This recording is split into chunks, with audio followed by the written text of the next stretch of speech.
Il m'a fait tapis 8 et 2 suite et préflop. 30 blindes versus UTG1. Je sentais venir. Hein. Yo la famille, bienvenue dans le jour 2 de ce main event WSOP Europe. Si vous n'avez pas vu le jour 1, j'ai monté 3 tapis de départ. Ça veut dire que on avait démarré avec 100 000 jetons. J'ai fini la journée avec quasiment 300 000 jetons après, je sais pas, c'est 10 heures, 11 heures de jeu quoi. Là, je me retrouve au jour 2 donc avec un tapis du coup de 300 000 quasiment. Pour démarrer la journée, donc très confortable et justement vous allez pouvoir voir un petit peu comment ça se présente, les coups intéressants du jour 2. Il n'y a pas tous les coups, parce que sinon le vlog serait beaucoup trop long, mais la bonne nouvelle c'est qu'au jour 1, il y avait plusieurs coups très intéressants que vous n'avez pas pu voir dans le vlog, que vous allez pouvoir voir dans la conférence en ligne que je vais donner. Donc conférence en ligne pour apprendre à monter un stack, à monter des jetons en tournoi et augmenter clairement le nombre de fois où on fait des résultats en tournoi, puisque qui dit plus gros tapis dit qu'on va plus loin, dit qu'on a des paliers plus importants en termes de retour et de gains. Du coup, je vais vous expliquer tout ça, des concepts théoriques, mais aussi les mains que vous n'avez pas pu voir, que je vais pouvoir expliquer, analyser, aller en profondeur encore plus, parce que c'est une conférence pour des joueurs de poker, et pas simplement pour des gens qui cherchent du divertissement. Là, on parle vraiment de bosser le jeu, donc présente-toi uniquement à cette conférence, même si elle est offerte que si tu es là pour apprendre, progresser et augmenter tes résultats au poker. Si tu es simplement un viewer de passage, mets simplement un commentaire sous la vidéo, n'hésite pas à poser des questions et mettre un pouce bleu, ça suffira amplement. Mais si ça t'intéresse, du coup, le lien de la conférence est dans la description. Enjoy cet épisode 2, le jour 2 du main event WSOP Europe. C'est ce tournoi incroyable, le deuxième plus beau tournoi de l'année, où je suis allé très loin.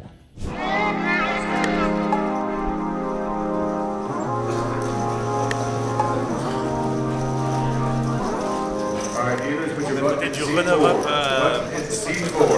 runner-up du bracelet. À moi de dire, runner-up c'est bien. Hein. T'avais dit je signe. Combien t'as pris 120 000 €. 128 000 € quand même. C'est belle, hein. Tu pouvais pas gagner, c'était un membre de chez nous. De confirmer. Plus fort que Sony.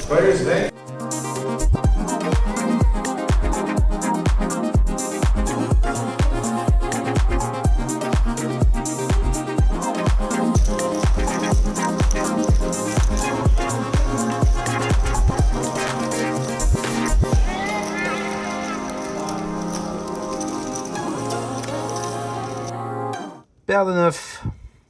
Très belle main. Quand ça frappe un brelan, ça fait des dégâts. Allez, on est déjà 3 dans le coup. Il y a un joueur qui a ouvert en début de parole. Un joueur qui a payé hijack, c'est la position qui est avant le cutoff, qui est avant le bouton. Voilà, on les nomme les positions. Small blind, je paye. Et la grosse blinde complète, on est 4. Donc le pot est à quasiment 16 000 sur des blindes 800 600. Ouais, je démarre avec la journée avec quasiment 300 000. Gros stack monté au D1. Ok, middle pair, rien d'autre à faire qu'à checker. Big blind à checker aussi. L'original Razer, check. Et le hijack, check. Le hijack, c'est un joueur check dont vous allez entendre parler. Bon, tirage quinte par les deux bouts. Plus tirage brelan qui peut toujours être d'actualité. Même si on voit un 9 à la river, il y aura quand même parmi les 4 souvent un 10 ou un 5 pour une quinte. Par contre, on peut avoir la meilleure main comme tout le monde a checké. Il n'y a peut-être pas de roi. Maintenant, il y a des mecs qui ont checké qui étaient, par exemple, la Big Blind, lui, il a checké normal parce que c'est pas lui l'original Razer. Donc, il peut avoir un roi. Il attendait juste la mise de continuation de l'original Razer au flop. Il peut clairement avoir un roi. Je fais petit, je fais une blinde. J'aime bien faire ça. Déjà parce que je peux avoir la meilleure main et aussi parce que ça me permet de contrôler la taille du pot, d'arriver à la river un peu souvent avec une main qui a envie d'arriver à la river clairement. Ça value contre un 7, un 6, un 8. Prends ses jetons en big blind. Il parle français ce joueur. Je crois qu'il est belge. Il reste 8006, c'est moitié pot. On va payer un moitié pot. Déjà parce que pour payer moitié pot, il vous faut 25% d'équité. Donc 25% de probabilité de gagner. Si concrètement je joue 10 cartes, j'ai 20%. Quasiment la cote. Plus le fait que de temps en temps, il peut me bluffer à la turn et j'ai déjà la meilleure main. Ça suffit amplement pour payer. Je paye. J'espère un 5, un 10 river. Quand il relance, il dit qu'il a 2 paires. Il peut avoir fait quinte, 4 et 5 par exemple. 9 et 10, même si moi j'ai 2 9, donc c'est un peu moins probable que 4 et 5. Il peut avoir 5 et 9 suités, mais 2 combinaisons. Il va pas avoir 5 et 9 off, quoi. Il aurait pas collé préflop 5 et 9 off. Je remets une blinde en mode blocking bet cette fois. Ça m'arrive de le faire aussi avec les nuts. Et là, il reprend ses jetons et il nous met un parpaing à 35K, soit un peu plus que le pot, qui était de, je crois, 30K. Alors là, il nous dit... En fait, j'ai un peu de mal à le mettre sur 2 paires.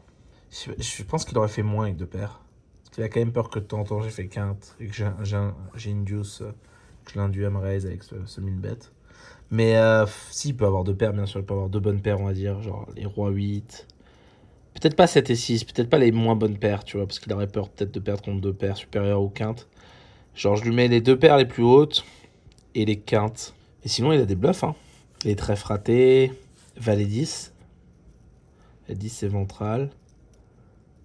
Valet 9. Il peut avoir genre As5, Dame 5 suité. Il y a des mains qui bluffent ici, hein. J'ai payé. Surtout parce que je bloque 9 et 10. Mais là, il monte 9 et 10. Il monte quinte. Il a quand même beaucoup moins souvent quinte quand j'ai 2-9. C'est la main que j'aime pas faire ce genre d'hero-call, mais c'est la main que j'ai envie d'hero-call ici.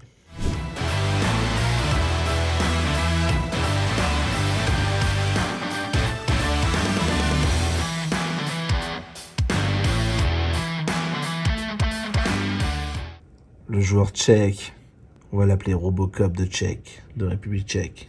Il relance à 7K. C'est payé au bouton. Je garde ma main secrète pour le moment. Je vais vous la dire tout à l'heure. La big blind se joint à la fête. Je vais vous la dire à la fin, maman. 19-3, tout à trèfle. Check de la big blind. Robocop. C'est bet cher, hein. 14 dans 25 contre 2 joueurs. C'est plutôt un sizing cher. C'est payé. Quand il s'est bet là-dessus, il dit qu'il a overpair. Il dit qu'il a au moins un 10. Il peut avoir genre roi-dame avec un trèfle. As-6 avec un trèfle. Turn 8. Là, pour le coup, s'il a overpair, il devrait un peu flipper. Des genres valet-dame. Breland 8 chez moi. 9 et 8 suité. 10 et 8 suité pour 2 paires. Il check, ça fait du sens. Il va checker, je pense, ses overpairs aussi. 37K5. River As. Il check, le pot est très gros. Il peut avoir fait l'As avec genre As-Valet, As-Dame, As-Roi avec un trèfle. Clairement, si je mise maintenant, c'est au moins 2 paires pour value. Jamais juste un 10. Et en bluff, je peux avoir Roi-Dame, Roi-Valet avec un trèfle. I'm all in. Pour 180 000, soit un peu plus que le pot. C'est un overbet all-in. Mes bluffs, Roi-Dame, Roi-Valet avec un trèfle. Mes values, 9 et 18 et Breland 8, As-10, Dame-Valet. Les flushs. Et là, j'ai Dame-Valet en l'occurrence. Je fais quinte à la turn. Il a foldé assez vite. Je suppose qu'il avait une overpair peut-être et il l'a fait folder peut-être. Peut-être qu'il avait juste Roi-Valet lui-même ou Roi-Dame lui-même avec un trèfle.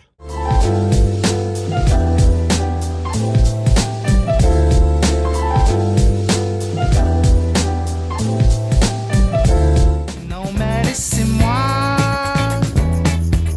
manger ma banane. Non mais laissez-moi.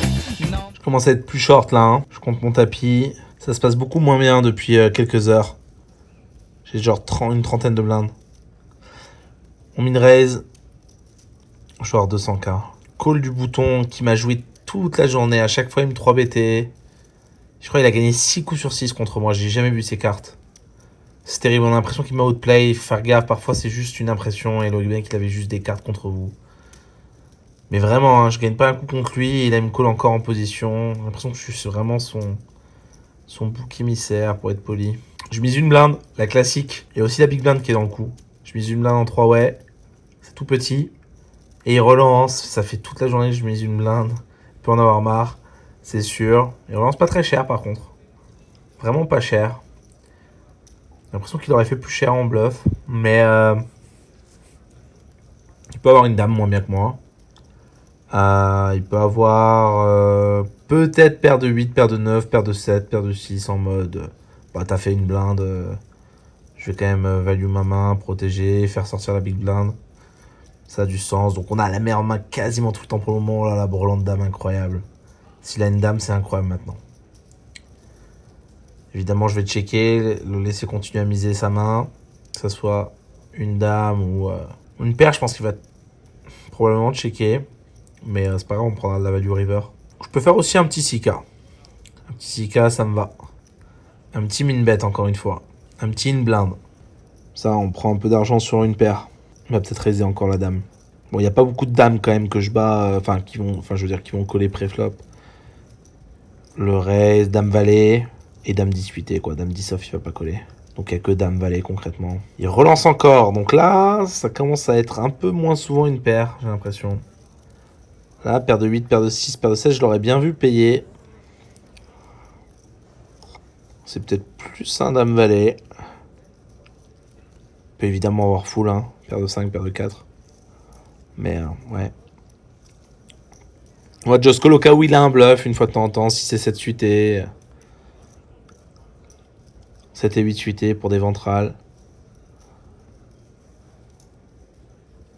C'est payé, monsieur. Il me reste genre 190K. River 8, 6 et 7 est rentré. 7 et 8 fait une paire. Donc les bluffs vont checker back. Là, 7 et 8. 6 et 7, il fait quinte. Check cette fois-ci. On va voir ce qu'il fait. Mais là, s'il mise gros, va falloir quand même réfléchir. Parce que là, j'ai brelan de dame, kicker roi, mais s'il mise gros, enfin, s'il mise genre moitié pot ou quoi, c'est payé tout le temps. Enfin, genre, il peut trop avoir genre dame valet ou dame 18. Mais s'il mise gros, est-ce qu'il a toujours dame valet? Parce qu'il a quand même si c'est un petit bet que j'ai fait, enfin, c'est un min bet, il a mis très gros là. Enfin, il a misé 120 dans 155. Et j'ai genre 190. Si je paye et je me trompe, il me reste genre 11 blindes. 12 blindes. Putain, quel tilt. Parce que là, la river, en fait, quand il mise gros, c'est genre... Genre, pourquoi il miserait gros dame valet? Sachant que j'ai min bet call, remin bet call.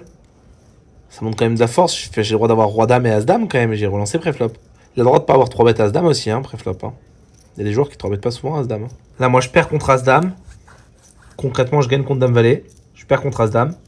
Donc c'est kiff-kiff sur le nombre de combinaisons. Et je gagne contre dame 18, mais c'est une combinaison, quoi. Il reste plus que dame 10 de trèfle. Donc c'est kiff-kiff sur les mains, sur les paires, je gagne. Après, il y a les 6 full, quoi. Full au 5, full au 4. Il a le droit d'avoir paire de 5 et d'avoir raise tout petit au flop. Ça ferait du sens, d'ailleurs. Genre, il veut vraiment m'attirer. Maintenant qu'il fait gros river, j'ai l'impression qu'il a full. Il peut avoir 6 et 7 aussi. Genre, fait quinte river. Genre, je bats dame valet, quoi. Mais je perds contre as dame en parallèle. Et je perds contre les foules. Mais ce serait jamais un bluff. Je vais jeter. Et je montre. Là, s'il montre pas, c'est bon signe. Parce que là, s'il y a un bluff, il va me le claquer à la gueule, je pense. Je l'ai fait chier toute la fin. Je suis quand même très actif à la table et tout ça. Souvent, on me les claque à la gueule. Mais là, je sais pas. J'ai foldé brelan. C'est un gros fold. Hein. Je pense vraiment avoir bien foldé. Il me reste... Du coup, je conserve un stack d'une vingtaine de blindes.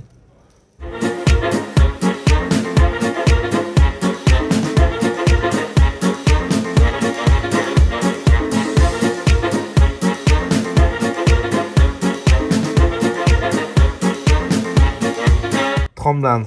On relance 3x sur la grosse blinde de Robocop. C'est l'avant-dernière main de la journée. J'ai pas beaucoup là. Hein. Je suis UTG1, début de parole. Bouton réfléchi, passe. Robocop en big blind, tu vas faire quoi? J'ai 30 blindes. Hein. Départ de ce coup. Avant-dernière main de la journée. On n'a pas envie de la perdre. On n'a pas envie de perdre notre stack maintenant. On n'a pas envie de se faire éliminer. Oh là là, il fait tapis. Il me met à tapis.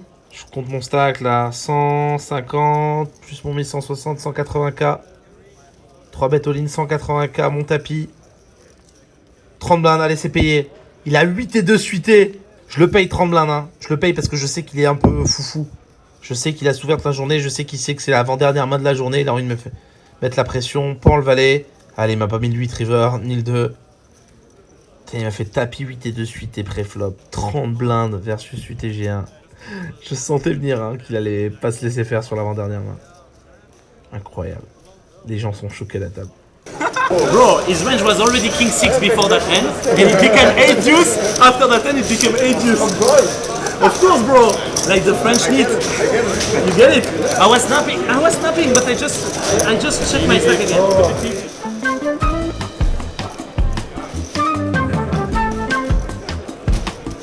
Alors on a fait 360K. 360K, c'est l'embellie. Hein.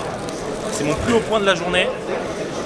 C'était une journée assez bien et puis difficile après, j'avais plus de cartes après. J'ai eu des cartes pendant un moment et les mecs me payaient pas, donc c'était relou. Et à la fin, il m'a fait taper 30 blindes mutés de suite. Alors que j'ai ouvert UTG1, parce que c'est la dernière main et tout ça. Et je savais qu'il allait faire ça, mais pas au point de, je pensais Roi 4, des trucs comme ça. Il aurait pu me salir sale. Hein. Il aime bien salir les gens. C'est Charlie la chocolaterie, il aime bien Charlie salir les gens. Il a déjà. Et vous allez entendre parler de ce Robocop check. Oh, il a vraiment voulu me salir avec son UT de suité. Heureusement, il n'a pas été récompensé. Il y a eu pas mal de coups, notamment sur le jour 1, qui m'a permis de monter un tapis. Ces coups-là, je vais les débriefer dans une conférence en ligne pour vous apprendre à monter un stack. Le lien pour s'inscrire à cette conférence en ligne, elle est gratuite. Le lien est dans la description. Donc va t'inscrire, tu auras un rappel par email quand elle va démarrer. Et voilà, tu pourras te focus dessus, couper tout ce que tu as. Téléphone, Facebook, enfin Insta, tout pour focus et progresser grâce à cette conf que je vais donner.